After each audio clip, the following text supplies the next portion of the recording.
Mga kapuso, maging handa dahil posibleng maulit ang mga pag-ulan bukas, gaya ng naranasan kanina sa ilang lugar. Base sa datos ng Metro Weather, may tsansa ng ulan sa Palawan, Mindoro Provinces, Quezon, Bicol Region, Panay Island, Eastern Visayas, Zamboanga Peninsula, BARMM, Davao Region at Soc-Sargen.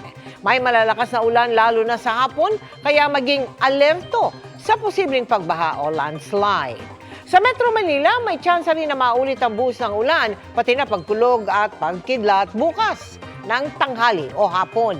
Sa ngayon, walang bagyo o sama ng panahon na namamataan sa loob ng Philippine Area of Responsibility. Easterlies o yung mainit na hangin mula sa karagatang Pasipiko pa rin ang iiral sa bansa. Pero ang weather system na yan ay posible ring magdulot ng thunderstorms. Kaya nararanasan din ang malakas na buhos ng ulan sa ilang lugar.